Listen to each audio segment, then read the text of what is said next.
السلام علیکم ورحمۃ اللہ وبرکاتہ۔ الحمدللہ والصلاۃ والسلام علی رسول اللہ، اما بعد۔ محترم معزز ساتھیوں، 1445 ہجری کے اس رمضان المبارک کے 21 دن پورے ہو چکے ہیں۔ 21واں سبق ہمارا ہے نبی کریم صلی اللہ علیہ وسلم کا طریقہ گفتگو اور خاموشی میں، زبان کی حفاظت کرنے میں اور الفاظ اور ناموں کے اختیار کرنے میں۔ نمبر 1، آپ صلی اللہ علیہ وسلم سب سے زیادہ فصیح اور شیریں بیان تھے، یعنی آپ کی گفتگو بہت ہی صاف، معنی دار اور بہت ہی واضح ہوا کرتی، ادائیگی میں سب سے تیز اور بات چیت کے اعتبار سے بہت ہی میٹھے ہوتے تھے۔ نمبر 2، آپ صلی اللہ علیہ وسلم لمبی خاموشی اختیار کرتے تھے۔ کیا مطلب لمبی خاموشی اختیار کرتے؟ زیادہ بات نہیں کرتے، ضرورت کے وقت ہی بات کرتے اور لا یعنی اور فضول بات چیت سے پرہیز کرتے۔ آپ صلی اللہ علیہ وسلم انہی چیزوں میں گفتگو کرتے جس میں ثواب کی امید ہوتی۔ آپ صلی اللہ علیہ وسلم جامع بات کرتے تھے۔ ذرا اس پر توجہ فرمائیے، عربی زبان کی اپنی ایک خوبی ہے، تو بالخصوص اللہ رب العالمین نے نبی کریم صلی اللہ علیہ وسلم کو جوامع الکلم عطا کیا تھا۔ اعطیت جوامع الکلم، صحیح حدیث میں اس کا ذکر آیا ہوا ہے کہ مجھے جوامع الکلم دیا گیا۔ جوامع الکلم کس کو کہتے ہیں؟ آسان الفاظ، مختصر الفاظ، لیکن اس کے اندر معانی، مفہوم بہت زیادہ پائے جاتے ہیں، بہت زیادہ وسیع، یعنی کم الفاظ میں مختصر سی آسان گفتگو میں بہت اچھا، بہت پیارا اور بہت زیادہ ذو معنی بات اس کے اندر پائی جاتی۔ آپ صلی اللہ علیہ وسلم کی بات بالکل واضح اور الفاظ جدا جدا ہوتے کہ اگر کوئی شمار کرنے والا شمار کرنا چاہے تو کر سکتا۔ تو آپ صلی اللہ علیہ وسلم بہت جلدی جلدی بات کرنے والے بھی نہیں تھے اور نہ ہی بہت زیادہ رک رک کر کہ سننے والے کو ہی اکتاہٹ آ جائے، ایسی بھی آپ کی گفتگو نہیں تھی۔ نمبر 4، آپ صلی اللہ علیہ وسلم اپنے خطاب اور اپنی امت کو تعلیم کے لیے بہترین اور موزوں الفاظ استعمال کرتے تھے، جو سخت مزاج اور فحش گو لوگوں کے الفاظ سے بہت ہی دور ہوا کرتے تھے۔ نمبر 5، آپ صلی اللہ علیہ وسلم کسی اچھے لفظ کو نااہل کے لیے اور کسی ناپسندیدہ لفظ کو اچھے شخص کے لیے استعمال نہیں فرماتے تھے۔ چنانچہ آپ صلی اللہ علیہ وسلم منافق کے لیے سید اور ابو جہل کے لیے ابو الحکم کہنے سے منع فرمایا، اور سلطان بادشاہ کو ملک الملوک، اردو میں کیا بنتا ہے، فارسی میں اس کا کیا کہتے ہیں، شہنشاہ، ملک الملوک شہنشاہ کہنے سے یا خلیفۃ اللہ کہنے سے منع فرمایا۔ نمبر 6، آپ صلی اللہ علیہ وسلم نے ارشاد فرمایا کہ جس پر شیطان کا اثر ہو وہ اللہ کا نام لے، یعنی بسم اللہ کہے، اور شیطان کو لعن و طعن نہ کرے، اور یہ نہ کہے کہ شیطان ہلاک ہو یا اس جیسے دوسرے کلمات۔ وہ قصہ یاد آ رہا ہے آپ لوگوں کو نا، کہ آپ صلی اللہ علیہ وسلم اور ایک صحابی سواری پر جا رہے تھے کہ آپ صلی اللہ علیہ وسلم کی سواری اتنی خطرناک پھسل گئی کہ آپ صلی اللہ علیہ وسلم کو بہت خطرناک چوٹ آ سکتا تھا۔ صحابی کی زبان سے نکلا تعیس الشیطان، شیطان کا برا ہو۔ آپ صلی اللہ علیہ وسلم نے فرمایا کہ ایسے نہ کہو، بسم اللہ کہو۔ جب تم کہتے ہو تعیس الشیطان، شیطان بڑا خوش ہوتا ہے، پھول جاتا ہے کہ میری وجہ سے انسان کو میں نے گرایا، نقصان پہنچایا۔ لیکن جب تم بسم اللہ کہتے ہو تو وہ اتنا اپنے آپ میں حقیر ہو جاتا ہے، ایک چوزے کی طرح سے۔ تو اللہ کا نام جو ہے نا، یہ شیطان پر بہت بھاری ہے۔ اور الحمدللہ یہاں عموماً بچوں میں سعودیوں میں آپ دیکھتے ہیں، پھسلے، کچھ گرے، کچھ ہوا، بسم اللہ بسم اللہ الحمدللہ، کافی شہید، اس طرح سے اطمینان دلاتے ہیں۔ آپ صلی اللہ علیہ وسلم بہترین نام پسند کرتے تھے اور یہ حکم دیا کہ آپ کے پاس جب کوئی قاصد بھیجا جائے تو وہ اچھی شکل اور اچھے نام والا ہو۔ آپ صلی اللہ علیہ وسلم ناموں سے معانی اخذ کرتے تھے اور اسم و مسمى دونوں کے درمیان ربط بتلاتے تھے۔ سمجھ میں آئی یہ بات کہ ہر نام کا کوئی نہ کوئی معنی ہوتا ہے نا، اور عموماً ناموں کا اثر انسان کی زندگی پر پڑتا ہے۔ خود صحابہ اکرام کی زندگیوں میں، بعض تابعین کی زندگیوں میں ایسے کئی ایک واقعات موجود ہیں، اور صلح حدیبیہ کا نام آیا، مختصر ذکر گزرا۔ میں نے آپ لوگوں سے کہا کہ سیرت کی کتاب پڑھنا، اس کے اندر تفصیل ہے کہ وہاں عمرہ کرنے کے لیے مسلمان آئے تھے، لیکن مشرکوں نے عمرہ کرنے نہیں دیا، حدیبیہ کی جگہ پر روک دیا۔ اب ادھر مسلمانوں کے درمیان اور ادھر مشرکوں کے درمیان صلح کے لیے کئی کوششیں ہوتی رہیں، ناکام ہوتی رہیں۔ مشرکین کی طرف سے کئی بڑے لوگ صلح کرنے کے لیے آتے رہے، ناکام ہو کر جاتے رہے۔ جب سہیل آ رہے تھے تو اللہ کے رسول صلی اللہ علیہ وسلم نے کیا فرمایا؟ اللہ نے تمہارے معاملے کو سہل فرما دیا، آسان فرما دیا ہے۔ تو آپ صلی اللہ علیہ وسلم یہ ناموں کے اندر جو معنی ہوتا نا، اس کا ربط، اس کا جوڑ، اس کا اثر، اس کا تعلق۔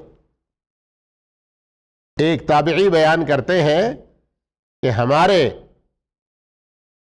ابو یا دادا، میں بھول رہا ہوں اس وقت، انہوں نے کہا ہے لیکن میں ابھی بھول رہا ہوں، کافی دن پہلے پڑھی ہوئی بات ہے، حزن نام تھا اور ان کو بدلنے کا مشورہ دیا گیا لیکن انہوں نے نہیں بدلا۔ تو اب اللہ کی کیا مرضی ہے نہیں پتا، یہ حزن، غم، رنج وغیرہ چلا آ رہا ہے۔ تو اس لیے آج کل ہمارے کچھ لوگ جو ہے نا، ارے نہیں وہ ہمارے تایا کے بیٹے کا نام ہے، وہ ہماری خالہ کے بیٹے کا نام ہے، اس طرح سے ایک جیسے اچھے نام اگر ہو تو رکھنا پسند نہیں کرتے، جبکہ اس میں کوئی حرج کی بات نہیں، لیکن اب نئے نئے معنی ہونے چاہیے، نئے نئے الفاظ ہونے چاہیے، چاہے اس کا معنی کم لوگ توجہ دیتے ہیں معنی کے اوپر، نہ اچھے معنی والے نام رکھنے چاہیے۔ آپ صلی اللہ علیہ وسلم کا ارشاد ہے، اللہ کے نزدیک سب سے محبوب نام عبداللہ اور عبد الرحمن ہے، اور سب سے سچے نام حارث اور حمام ہے، اور سب سے برے نام حرب اور مرہ ہے۔ آپ صلی اللہ علیہ وسلم نے عاصیہ کا نام بدل کر جمیلہ رکھ دیا، اور اسرم کا نام بدل کر زرعہ رکھ دیا، اور جب آپ صلی اللہ علیہ وسلم مدینہ تشریف لائے تو پہلے اس کا نام کیا تھا؟ یثرب۔ آپ صلی اللہ علیہ وسلم نے اس کا نام طیبہ رکھا، لیکن وہ طیبہ، طابہ مدینہ کے نام سے زیادہ مدینہ کے نام سے مشہور ہو گیا۔ آپ صلی اللہ علیہ وسلم صحابہ اکرام اور کبھی چھوٹے بچوں کو کنیت سے پکارتے، ان کی کنیت رکھتے، اور آپ صلی اللہ علیہ وسلم نے اپنے بعض بیویوں کو بھی کنیت دی۔ اور آپ صلی اللہ علیہ وسلم کی سنت طیبہ یہ تھی کہ صاحب اولاد اور بے اولاد سب کو کنیت دیتے تھے۔ جس کو اولاد ہے اس کو کنیت سے بلانا یہ تو معروف بات ہے کہ گھر میں جو بڑا بیٹا ہوتا ہے اس کے نام سے ابو کر کے بلایا جاتا ہے۔ عرب میں تو، سعودیہ میں تو آپ لوگ سمجھ ہی رہے ہیں اس چیز کو اچھی طرح سے۔ لیکن جس کو اولاد نہ ہوتی اس کو بھی کنیت دے دیتے۔ اللہ کے رسول کی بیویوں میں جن کو اولاد نہیں اور کوئی کنیت دی گئی، کیا یاد آ رہا ہے آپ لوگوں کو؟ بتائیے۔ اللہ کے رسول نے کہا کہ تمہاری بہن کا جو بیٹا ہے اس کا نام عبداللہ ہے، تم اپنے آپ کو ام عبداللہ کہو، کوئی بات نہیں۔ کسے کہا؟ جی ہاں، پڑھیے اللہ کے رسول کی سیرت کو پڑھیے۔ ہاں، کون سا میچ چل رہا ہے؟ IPL، اس کے بارے میں کون کتنا کھیل رہا ہے، کتنا جیت رہا ہے، کون کتنے رن بنا رہا ہے، پوری ہسٹری رکھیں گے میرے بھائیوں۔ اس کے پیچھے ہم پڑے رہیں گے، نہ یہ لوگ آ کے ہمیں کچھ بچائیں گے، نہ ان کو ملتا ہوا کروڑوں کروڑوں کے اس میں سے 1 روپیہ 1 ریال بھی آپ کو انعام نہیں دیں گے۔ آپ اپنا وقت برباد کر رہے ہیں۔ قرآن کو پڑھیں، حدیث کو پڑھیں، اللہ کے رسول کی سیرت کو پڑھیں، صحابہ کی سیرت کو پڑھیں، بہت مزہ آئے گا، بڑا لطف آئے گا۔ صحابہ کے قصے پڑھتے ہیں، ایمان بڑھ جاتا ہے، نیکیوں کی طرف رغبت بڑھ جاتی ہے۔ آپ صلی اللہ علیہ وسلم نے فرمایا کہ میرے نام سے اپنا نام رکھو، البتہ میری کنیت کو نہ اختیار کرو۔ یہ اللہ کے رسول کے زمانے میں تھا، لیکن ابھی اگر کوئی اللہ کے رسول کی کنیت رکھتا ہے تو برا نہیں ہے۔ کیوں؟ ایسا پیش آیا کہ ایک آدمی نے کہا ابو قاسم، اب اللہ کے رسول صلی اللہ علیہ وسلم کی کنیت ابو القاسم ہے، آپ صلی اللہ علیہ وسلم پلٹ کر دیکھے تو کہا کہ نہیں آپ نہیں، وہ فلاں شخص کو میں بلا رہا تھا۔ تو اللہ کے رسول کی شان میں گستاخی ہو جاتی ہے نا، بے احترامی ہو جاتی ہے، بے ادبی ہو جاتی ہے۔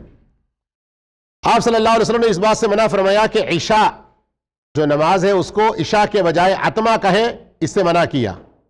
انگور کو کرم کہنے سے منع کیا، اور فرمایا کہ کرم تو مومن کا دل ہوتا ہے۔ آپ صلی اللہ علیہ وسلم نے اس بات سے منع فرمایا کہ بندہ کہے فلاں ستارہ یا نچھتر کی وجہ سے ہمیں بارش ہوئی، یا یہ کہے اللہ جو چاہے اور آپ چاہیں، آپ ہی کی نوازش تھی کہ مجھے یہ ملا، اس کے اندر شرک کی بو آتی ہے، اس سے منع فرماتے ہیں اللہ کے رسول۔ اور اسی طرح غیر اللہ کی قسم کھانے سے بھی منع فرمایا، کثرت کے ساتھ قسم کھانے سے بھی منع فرمایا، بہت زیادہ قسم کھاتے رہنا، اور اس بات کی بھی قسم کھانے سے منع فرمایا کہ اس نے ایسا کیا تو یہودی ہے۔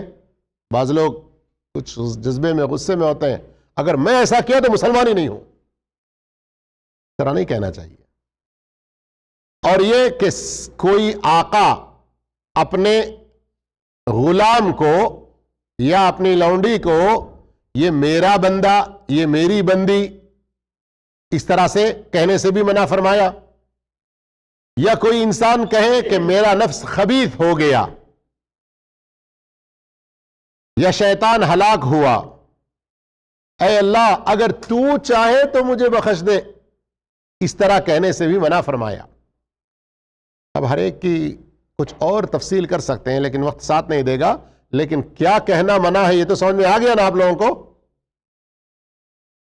آپ صلی اللہ علیہ وسلم نے زمانہ، ہوا، بخار اور مرغ کو گالی دینے سے منع فرمایا، اور اسی طرح جاہلیت کے پکارنے سے منع فرمایا۔ میں سید ہوں، سید، ارے سیدو آؤ جمع ہو جاؤ سب، یہ دیکھو کیا کہہ رہا ہے، یہ کچھ اور دوسرے برے نام لے کر ان کے خلاف۔ یہ جو ہم پکارتے ہیں نا اپنے اپنے قبیلے کے ناموں سے، دوسرے کچھ اپنے علاقوں کے ناموں سے، اے بہاری کون ہے جانتا ہے، آپس میں کہہ لیتے ہیں نا ہم لوگ اس طرح سے۔ یہ کبھی تھوڑا سا ایک دل لگی مذاق کے طور پر کہیں، اللہ معاف فرمائے جھوٹ ہو تو وہ بھی گناہ ہے، لیکن کبھی ہم لوگ فخریہ طور پر یا کسی کو حقیر کہنے کے لیے کچھ اس طرح سے، ارے وہ تو کوئی ڈسٹرکٹ کا نام لے کر، صوبے کا نام لے کر، کوئی خاندان کا نام لے کر، یہ چیز جائز نہیں ہے میرے بھائیوں۔ یہ سب جاہلیت کی پکار ہے، قبائلی اور دوسرے قسم کی عصبیتوں کی جہاں بو آتی ہو، ان سب چیزوں سے اللہ کے رسول صلی اللہ علیہ وسلم نے منع فرمایا۔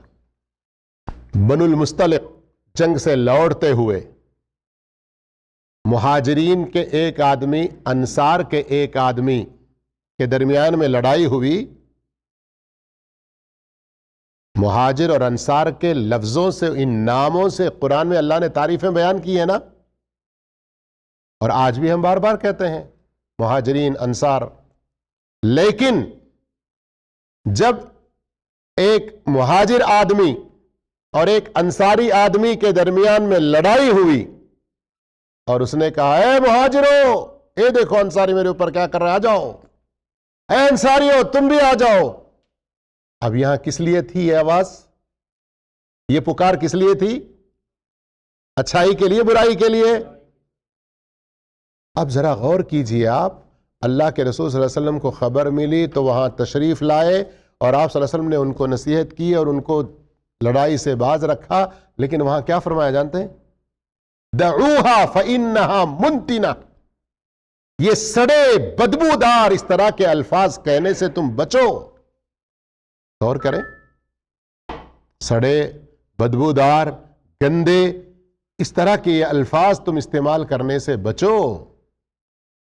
لیکن اگر وہیں پر کوئی خیر کے لیے نام لینا ہے کسی قبیلے کا، کوئی اچھائی کے لیے لینا ہے، کسی ترقی کے لیے، دوسروں کے اندر موٹیویشن، انکریج، ترغیب دلانے کے لیے، اشعری قبیلے کے لوگ کیا ہی اچھے ہیں. صحیح حدیث میں آیا ہے، اللہ کے رسول تعریف فرما رہے ہیں. آج بعض ہمارے کیرلا بھائیوں میں یا انڈیا وغیرہ میں سکھوں میں کوئی بھیک مانگتا ہو وہ غریب آدمی دیکھتے ہیں. کیوں؟ ان کے اندر ایسی یونٹی. میں کہتا ہوں کہ ہم مسلمانوں کو تو اللہ کے رسول نے 1400 سال پہلے ہی یہ تعلیم دے دی تھی. فرمایا اشعری قبیلے کے لوگ کیا ہی بہترین لوگ ہیں. ان میں اگر کبھی فاقہ آ جاتا تو کیا آواز دیتے؟ جس کے پاس جو کچھ بھی ہے سب لے آئے، کھانا، کپڑا، اناج، دوسری جو بھی چیزیں ہیں سب ایک جگہ جمع کرتے. پھر اس کے بعد کوئی محتاج باقی نہ رہے، سب کو انصاف سے تقسیم کرتے. اب وہاں کوئی بھیک مانگنے والا ہوتا ہی نہیں. ارے بھائیو، تو یہاں کبھی کسی قبیلے کا نام، کسی علاقے کا نام، کبھی کچھ اس طرح سے لے رہے ہیں، تو مقصد اگر وہاں اچھائی کو بڑھاوا دینا ہے تو پھر وہ جائز ہے، اور اگر شر، فساد، لڑائی، جھگڑے، برائی کے لیے ہے تو پھر وہ جائز. آئیے نبی صلی اللہ علیہ وسلم کا طریقہ چلنے پھرنے، اٹھنے بیٹھنے وغیرہ میں، آپ صلی اللہ علیہ وسلم چلتے تو آگے کی طرف تھوڑا سا جھک کر چلتے تھے. ایسا معلوم ہوتا ہے کہ آپ کسی بلندی پر سے اتر کے آ رہے ہوں، اور آپ لوگوں میں سب سے بہتر، پرسکون، اور جب چلتے تو ذرا تیز قدم چلتے. کبھی آپ صلی اللہ علیہ وسلم ننگے پیر چلتے تو کبھی جوتوں میں چلتے تھے. اللہ اکبر. شیخ ابن عثیمین رحمہ اللہ کے بارے میں آتا ہے، لگ بھگ کوئی 1 کلومیٹر کا تقریباً فاصلہ ہے، کہتے ہیں فاصلہ رہتا تھا ان کے گھر اور مسجد کے درمیان میں، جہاں وہ نماز پڑھتے، پڑھاتے، درس وغیرہ دیتے، تو کبھی صبح کے وقت میں ننگے پیر چلے جاتے. شاگرد لوگ ساتھ میں رہتے، کچھ مسئلے پوچھتے رہتے، کہتے کہ ہم چپل آپ کا اٹھا لیں. کہتے کہ نہیں. پھر کیوں آپ ننگے چل رہے ہیں؟ کہا یہ بھی ایک اللہ کے رسول کی سنت ہے. انسان ہمیشہ بڑا خوشحال ہی نہ رہے، سادگی بھی رہے. آپ صلی اللہ علیہ وسلم اونٹ، گھوڑے، خچر، گدھے پر سوار ہوتے تھے. کبھی آپ بغیر زین کے گھوڑے پر سوار ہوتے تو کبھی زین کے ساتھ سوار ہوتے، اور آپ اپنے پیچھے اور آگے کبھی کبھار لوگوں کو بٹھا لیا بھی کرتے، جانور کے طاقت کی حیثیت کا خیال کرتے ہوئے. آپ صلی اللہ علیہ وسلم زمین، چٹائی اور بستر پر بھی بیٹھتے تھے. آپ صلی اللہ علیہ وسلم تکیے پر ٹیک لگایا کرتے تھے، کبھی دائیں پہلو پر تو کبھی بائیں. آپ صلی اللہ علیہ وسلم قرفصا یا قرفصا، اکڑوں بیٹھتے تھے کبھی کبھار. کیا ہے یہ بیٹھنا؟ ہاں، کیسا ہوتا ہے؟ قرفصا کہتے ہیں. اب میں یہاں کیسے بتاؤں آپ لوگوں کو کہ انسان اس طرح سے بیٹھے کہ یہ دونوں پیر اوپر کو اٹھائے، اپنے سرین پر بیٹھے، دونوں قدموں کو کھڑا، دونوں گھٹنوں کو کھڑا کرے، اور یہ اس طرح سے. جس کو ذرا پیٹ ہے اس کے لیے مشکل ہے. تو سمجھ رہے ہیں نا؟ سمجھ میں آ گیا نا قرفصا یا اکڑو بیٹھنا کیا چیز ہے؟ لیکن اس میں اس بات کا خیال رکھنا ہے کہ اگر ایک کپڑے میں یا کھلی لنگی، اوپن لنگی میں بیٹھ رہے ہو تو اپنے سطر کا خاص خیال کرنا پڑتا ہے. آپ صلی اللہ علیہ وسلم کبھی چت لیٹتے تھے، اور بسا اوقات ایک پیر کو دوسرے پیر پر، دیکھ رہے ہیں نا، اس طرح سے رکھ دیتے تھے. اور کبھی کمزوری کی وجہ سے ضرورت پڑنے پر صحابہ اکرام پر ٹیک لگاتے تھے. آپ صلی اللہ علیہ وسلم نے دھوپ اور سایہ کے درمیان میں بیٹھنے سے منع فرمایا کہ کچھ دھوپ بھی لگ رہی ہے، کچھ سایہ بھی، اس طرح سے نہ بیٹھے، اس سے منع فرمایا. اور آپ صلی اللہ علیہ وسلم کسی مجلس میں بیٹھنے والوں کو اللہ کا ذکر نہ کرنے پر ان کو بڑا ناپسند کرتے تھے، اور فرماتے جو کسی مجلس میں بیٹھے اور اللہ کا اس میں ذکر نہ کرے تو اللہ کی طرف سے اس کو حسرت ہوگی، کل قیامت کے دن بڑا پچھتائے گا وہ شخص. اور آپ صلی اللہ علیہ وسلم نے فرمایا جو شخص کسی مجلس میں بیٹھے اور اس میں بہت لغو کا ارتکاب کرے تو مجلس سے اٹھنے سے پہلے یہ دعا پڑھ لے، سبحانک اللہم و بحمدک اشہد ان لا الہ الا انت استغفرک و اتوب الیک. نبی صلی اللہ علیہ وسلم اور آپ کے صحابہ کا طریقہ خوش کن، خوش کرنے والی نعمت جب حاصل ہو جاتی یا عذاب کے ٹلنے پر سجدہ شکر کرتے. تو یہاں ایک ہی جملہ ہے ابن ماجہ کی حدیث کے حوالے سے کہ آپ صلی اللہ علیہ وسلم کو کسی ضرورت کی پوری ہونے پر، تکمیل ہونے پر کوئی خوشخبری دی جاتی تو آپ صلی اللہ علیہ وسلم سجدہ شکر کرتے، اور کوئی مصیبت ٹل گئی، کوئی آفت ٹل گئی تو بھی اللہ رب العالمین کا شکر ادا کرتے. تو یہاں تک آج کے سبق میں ہم نے نبی کریم صلی اللہ علیہ وسلم کے کچھ طریقوں کے بارے میں جانا. اللہ تعالی ہمیں ایسے مواقع جب بھی پیش آئیں تو عمل کرنے کی توفیق عطا فرمائے.